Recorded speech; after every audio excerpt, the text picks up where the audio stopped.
ہو بھائی، میدان جنگ میں اللہ کہہ رہا ہے میدان جنگ میں کہ نہیں، اگر تم میدان جنگ میں کھڑے ہو کر پڑھ سکتے تو پیدل پڑھ لو، سواری پہ پڑھ لو۔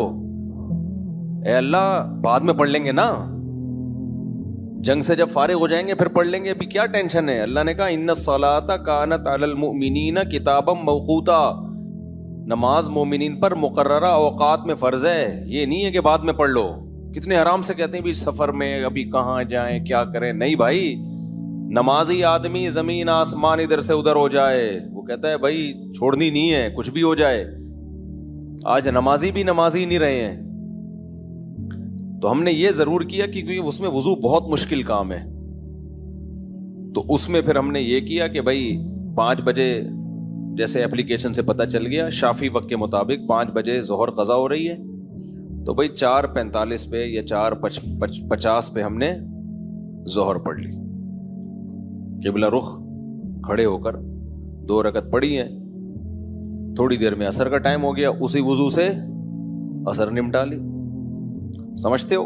تو یہ اس طرح سے نبی صلی اللہ علیہ وسلم نے نمازوں کو سفر میں جمع کیا ہے۔ اور یہ جو حدیث ہے نا جس میں آتا ہے نبی صلی اللہ علیہ وسلم نے بغیر کسی عذر کے سفر کے نمازیں اکٹھی پڑھی ہیں ظہر عصر کی، تو اس کا بھی یہی مطلب ہے، ایسے اکٹھی نہیں ہے کہ ظہر کو قضا کر دیا ہو یا عصر کو ظہر کے ٹائم پہ پڑھ لیا ہو، ورنہ پھر یہ جو آیت ہے حافظوا علی الصلاوات والصلاۃ الوسطی، نمازوں کی حفاظت کرو خصوصاً عصر کی نماز کی، پھر اس کا مطلب کیا ہو گیا؟ اس کا تو پھر مطلب ہی نہیں بنتا کوئی۔ تو حدیث کی وہ تشریح کی جائے گی جو قرآن سے میچ کر رہی ہو۔ تو اس طرح سے پھر مغرب عشاء بھی ایسے پڑھ سکتے ہیں آپ، مغرب کو ڈیلے کر دیا، عام حالات میں یہ مناسب نہیں ہے، نبی صلی اللہ علیہ وسلم کا معمول نہیں تھا، لیکن کبھی کبھار کوئی عذر ہو تو اس طرح سے ڈیلے کیا جا سکتا ہے۔ تو مغرب کو تھوڑا ڈیلے کیا عشاء کے قریب، صحیح بخاری کی حدیث ہے، اس میں حضرت عبداللہ بن عمر نے اسی طرح جمع کیا ہے کہ مغرب پڑھی، تلبث یسیرن، تھوڑی دیر ٹھہرے، پھر عشاء پڑھ لی۔ تو اس سے پتہ چلتا ہے کہ جن حدیثوں میں آتا ہے اکٹھی پڑھی ہیں تو ان کا یہ مطلب ہے جو بخاری میں بیان۔ خیر ابھی یہ ٹاپک نہیں ہے کیونکہ لوگ کہتے ہیں کہ یہ لوگ حدیثوں کو نہیں مانتے، حدیثوں میں تو 2 نمازیں اکٹھی پڑھنے کا ہے، ہم مانتے ہیں اکٹھی، لیکن اکٹھی کا مطلب کیا ہے؟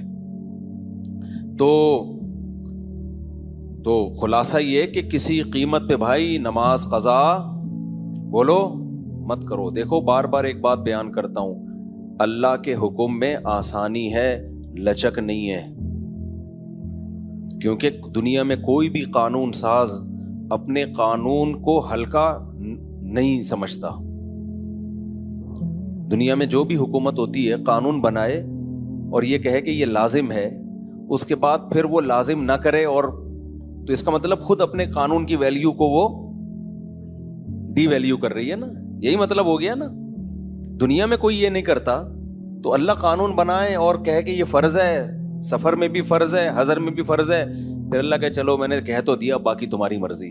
نا نا نا نا نا نا، صحیح ہے، اللہ نے کہہ دیا اب ہے تو ہے، اب آپشنل نہیں ہے۔ رمضان کے بار بار میں بتاتا ہوں نا، روزے میں مزدور کو بھی روزہ رکھنا پڑے گا، کتنی سخت گرمی ہو، کیونکہ اللہ نے قانون بنا دیا بھائی بیماری میں سفر میں چھوڑ سکتے ہو، اس کا مطلب تیسرا کوئی عذر نہیں ہے، رکھنا پڑے گا۔ تو اس لیے جو فرائض ہے نا، واجبات فرائض، اس میں اللہ کے قانون آسان ضرور ہے، لچکدار نہیں ہے، جب ہے تو ہے۔ اسی میں ایک اور مسئلہ آ گیا عدت کا، کسی عورت کے شوہر کا انتقال ہو جائے، اللہ نے قانون بنا دیا، آسان قانون بنایا، زمانہ جاہلیت میں بہت مشکل تھا، جب کسی عورت کے شوہر کا انتقال ہوتا تھا تو زمانہ جاہلیت میں عورت 2 سال عدت گزارتی تھی۔ کتنی؟ 2 سال، اور اس 2 سال میں وہ میلی کچیلی رہتی تھی، یہاں تک بھی بعض روایات میں آتا ہے اس کی جگہ کو گندا رکھا جاتا تھا، مینگنیاں لا کے ڈال دی جاتی تھی گند میں رہے۔ اسلام نے اس حکم کو ختم کیا، یہ ظلم ہے عورت کے اوپر۔ اللہ نے حکم دیا 4 مہینے 10 دن بس، اور اس میں میلی کچیلی نہیں رہے گی، نہائے دھوئے، بس زینت اختیار نہیں کرے گی، زیور نہ پہنے، خوشبو کا استعمال نہ کرے، زینت اختیار نہ کرے، باقی نارمل رہے، گھر سے باہر نہ نکلے وہ۔ تو ایک صحابیہ نے نبی صلی اللہ علیہ وسلم سے اجازت چاہی کہ بھئی 4 مہینے 10 دن میں یوں کر لوں، میں فلانی جگہ چلے جاؤں. آپ نے فرمایا اللہ تعالیٰ نے تمہیں یہ آسانی دی ہے کہ وہ زمانہ جاہلیت کا حکم اللہ نے منسوخ کر دیا، اب اتنی آسانی دے دی، تو اب اس حکم کو فالو کرنا پڑے گا. اب آج کل خواتین کیا کرتی ہیں، شوہر کی ڈیتھ ہوئی، جو دیندار نہیں ہے ان کی تو بات ہی نہیں کر رہا نا، ان کی نظر میں تو عدت ودت کی کوئی 2 ٹکے کی حیثیت ہی نہیں ہے، وہ تو اس کو دقیانوسی حکام سمجھتی ہیں. لیکن جو دیندار ہیں وہ بھی بھائی وہ ڈیتھ ہوئی، شوہر کا چہرہ دیکھنے کے لیے جا رہی ہیں ہسپتال، پھر وہ فلانے کے کام سے جانا ہے تو آج فلانے کے کام سے جانا ہے، تو آج یوں کرنا ہے، آج یہ کرنا ہے، یہ فلانے پورشن میں چلی جاتی ہوں، ماموں کے گھر جا کے عدت گزار لیتی ہوں. بھائی اللہ تعالیٰ نے جو عدت کے حکام دیے ہیں، شوہر کی ڈیتھ ہوتے ہی عورت کی عدت بولو شروع. اور عدت میں 2 کام لازمی ہیں، گھر سے نہیں نکلنا ہے، زینت اختیار نہیں کرنی.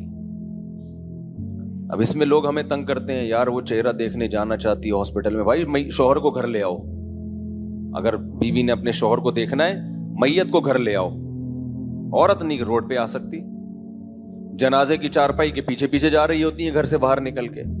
پھر اللہ کو غضب آئے گا، جب میں نے ایک آرڈر دے دیا ہے اس کو ہلکا کیوں لے رہے ہو. عیادت کے لیے نہیں جا سکتی وہ، سمجھ رہے کہ بھئی فلاں بیمار ہے تو چلو میں عیادت کے لیے چلی جاؤں، فلاں کی ڈیتھ ہو گئی چلو میں تعزیت کے لیے. حج ختم ہو جاتا ہے اس سے. حج کی کتنے مسئلے آتے ہیں، عورت نے حج کی درخواست دی ہوئی ہے، نام آ گیا، حج پہ جانے کی تیاری ہو گئی، شوہر کا انتقال ہو گیا، اب جس دن جانا ہے 4 مہینے تو ہو جائیں گے، 10 دن رہ جائیں گے. تو ہم کہتے ہیں بھائی 10 دن کیا، 1 گھنٹہ بھی رہ گیا ہونا 4 مہینے 10 دن ہونے میں، آپ کو 1 گھنٹہ پہلے بھی نکلنے کی اجازت نہیں. بے شک حج ضائع ہو جائے کوئی بات نہیں.